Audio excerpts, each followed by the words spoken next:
All of you have been very important in making this event possible, and we just want to let you know how important you are, how much we're thankful for you, and how much we appreciate you being here.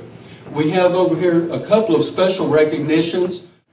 Chief Doug Nelson is responsible for the Rogersville Sheriff's Department, and they were the arresting officers in the search for Carlie Trent. Sheriff's Department, Ronnie Lawson, if you'd stand up, please. We want to thank you for being here. And then this couldn't have happened without Roger Carpenter. If you'd stand. These guys are bashful. Larry Hamblen, Donnie Lawson, go ahead and stand up. Donnie's been wrestling with a mule and he lost. And then Stuart Franklin. They're sort of over here in the corner. We've already had a happy ending. Back in May, we had a happy ending. Today is just icing on the cake. So I want to begin by sort of going back over some of the events that happened. It was on Wednesday, May the 4th, Carlie Marie Trent was checked out of school by an uncle, which began one of the largest manhunts in local history, and I believe it was even national history. There were people from states around that were calling us. Local residents, moms and dads, grandparents, they could not believe. You know, we have children and grandchildren, and our minds raced at what could have been the end result of this. I mean, we were devastated at the thought that in Hawkins County, a child could be kidnapped. So over the next 8 days, in the parking lot across from our city hall up here, we had U.S. Marshals, we had TBI and FBI roped off an entire parking lot up there, and they set up headquarters at the same time. We had the Sheriff's Department, the Police Department, our Forestry Department, anyone that was available were out in this massive search. One of the elements that we want to make evident today that a lot of times is overlooked is just as soon as it was announced that Carlie Marie Trent was missing, as you could begin to see on the internet, one particular thing: pray for Carlie Marie Trent. You could go in any business, you could go in Kingsport, in Morristown, and counties around, and you would see signs in the business doors that simply said, pray for Carlie Marie Trent. You know, the statistics are this, that the chances of finding someone diminish with every hour that goes by. And as the days passed, the hours were going by and the clock was ticking, and everybody was aware of that, especially our Sheriff's Department and our local police department. 8 days had passed, and the odds were growing slimmer that if Carlie Marie Trent were found, that she would be alive, much less that she would be safe. Well, at the meantime, another local group had been made up of 4 local citizens, and that was Roger Carpenter, Larry Hamblen, Donnie Lawson, and Stuart Franklin. And these men sort of felt that God was leading them to look on the other side of Clinch Mountain in North Hawkins County. And then against all odds, on Thursday, May the 12th, about 5 o'clock in the afternoon, rescuers said that God had led them to this particular farm, and some ways off the road, they were able to find a white conversion van, an uncle, and a little 9-year-old girl. I personally believe the headlines should have read, "Our prayers are answered," on the next day. Not only was Carlie seemingly unharmed, but she wasn't traumatized. And then instead of Saturday being a massive search day, Brook Hall had organized a community celebration at the park, welcoming Carlie Trent home. And indeed, that was a happy ending. So today I want to say thank yous on behalf of these men that searched for Carlie. Thank you first to everybody that was a part of the effort. And that was news media, the donors, it was everybody. I want to say personally a thank you to every group that offered up prayers. I want to say thank you to these men that offered rewards for Carlie being found. I want to say thank you to our magnificent law enforcement gentlemen and the efforts that they did to find Carlie and to manage this massive search. I want to say thank you to every person in Hawkins and other counties that came here and helped in this search, that went door to door and drove county roads and all of those things looking for this little girl. And then finally, we want to say thank you to the Lord, because friends, you know that this could have turned out entirely different. It could have. But there's more good news, because the icing on the cake is that the story would have been happy if it ended there, right? But the story is that these recipients of reward money wanted part of that money to come back and benefit the local charities that are represented here today. So the men that found Carlie have refused part of the reward money, and they've directed that to help organizations and charities in Hawkins and Hancock counties. And today we're going to place checks in the hands of these local organizations to allow them to continue doing the good works that are going to help make this a better community when Carlie grows up, and for our children and grandchildren as well.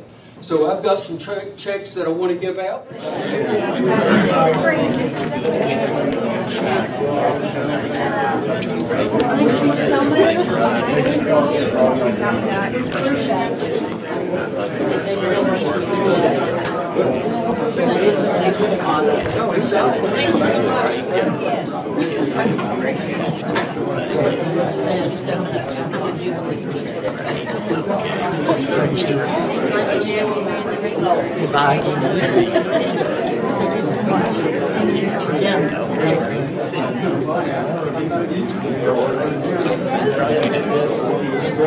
We have kept none for ourselves. It's divided different ways. We have divided some more. We have a fund set up that we don't really want to speak of, that is strictly for the benefit of the ones affected. But and we tried to do this. We depended on the Lord. And I want to thank, first off, I want to thank everybody for their prayers. That's what we asked for every time we was in front of y'all on TV. And it worked. And I hope somebody out there gets that out of this. This worked. Pray unto the good Lord. And I want to thank everybody. Thank you all for covering this and putting it out there, and thank all the churches, every person that prayed for us. We felt it, and it worked, and we want to thank you all for that. And the people were nice enough to put up this money. We have a gentleman right here I'm looking at right now, a country music star, that puts all his proceeds up to do stuff like this. That is commendable, and I appreciate him for what he does. And thank each and every one of them that gave money, and we wanted to try to put it to the best use we possibly could. I'm speaking for all four of us, this was never about money. Money never had the first thing in the world to do with this. And we are blessed people. We want y'all to understand that. I think some people have missed that. We feel very blessed to have been part of this. And it has been a blessing, I know, to me and all of us. It was very trying, but thank God we had a great turnout. Not a good one, a great one. And this is a combination of just everybody getting together and trying to get our heads together and do the right thing. Well, just checked different groups that were in Hawkins County, as well as adjoining Hancock County, and selected ones that we felt were that would use the money wisely for other children. And there's some really fine organizations that help a lot of children. We're not benefiting from it, none at all. None of us are benefiting At all any from of it. It has already been put to good use, I can say that. There was a lady here in this town, that 90-year-old woman that was in need, and her house has been sided and they've put a new porch on for her. That's what we want this money to go to, is something good. We want people to remember this as something positive out of Rogersville. And thanks to you all, you've helped make it that way. We all laughed when it was over with, and I'm sure these two remember, we didn't have a clue how much money they had. People was coming asking us, and we had been so wrapped up in this search that we did not have a clue there was this much money. We were busy across the mountain. We were not watching TV. I know they can speak for themselves. It was rough the first few nights. Some people told us it might be, it'd been so stressful and all, but I thought we'd handle it fine. For me, it was rough for about the first 3 nights, sleep and then closing my eyes, but thank God I do fine with it now. And I know Stuart had some trouble, I know, and it was just a stressful situation. I have not tried to pressure her or anything, go up to her. I've specifically talked to her father and her uncle a couple of times and checked on her, and she's doing good. She's still going through some things with this, as far as going through some psychological evaluations and all, so I can't speak to that. But anyway, I'm not real sure, as far as how the case turned out and all like that, but I do know they are still working with her, and she is doing good. She has started back to school now, and so let's just continue to keep her in her prayers that she does do good. The gentleman that's not here with us, Larry Hamblen, now we had eliminated a lot of Hawkins County. We had eliminated, we did not cross a drive, a blade of grass or nothing. We made our mind up, we started, if we ever passed a driveway up and started backtracking, we'd never get it covered. So we had quite a bit of area covered. And then we got a big clue that led us to thinking he was across the mountain. And then during this time, Larry Hamblen had a hard time getting around. He's got a bad leg. And anyway, he had gave out on me. And I was praying hard for help. And along comes Stuart.